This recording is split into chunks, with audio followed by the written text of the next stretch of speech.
Je travaille sur un projet qui vise à mieux comprendre le système immunitaire afin de créer des vaccins personnalisés contre le cancer. Presque toutes les cellules de notre corps présentent à la surface des petits morceaux issus des protéines qu'elles ont fabriquées à l'intérieur. Le système immunitaire par la suite utilise ces morceaux pour repérer les cellules au comportement anormal, comme les cellules cancéreuses ou les cellules infectées par des virus.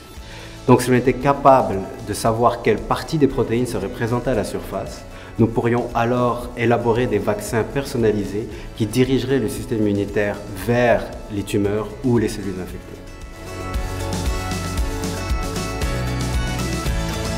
Pour mieux comprendre les raisons qui amènent certaines parties des protéines à être présentées et d'autres non, nous avons décidé de remonter à la source, c'est-à-dire à l'ADN des cellules.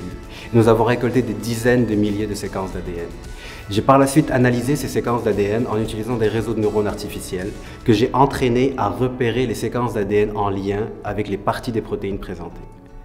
Et ensuite, j'ai ouvert ces réseaux afin d'en extraire les règles qui leur permettent d'effectuer leurs identifications. Ces nouvelles règles identifiées à l'aide de réseaux de neurones artificiels nous permettent de mieux prédire les séquences qui vont se retrouver à la surface des cellules. Et par conséquent, ils constituent une avancée majeure pour l'élaboration de vaccins personnalisés contre le cancer.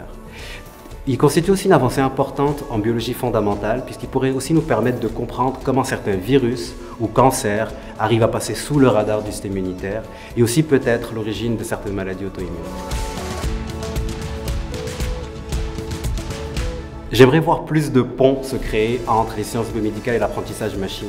De plus en plus de données sont aujourd'hui générées par les laboratoires de recherche, les hôpitaux et les cliniques.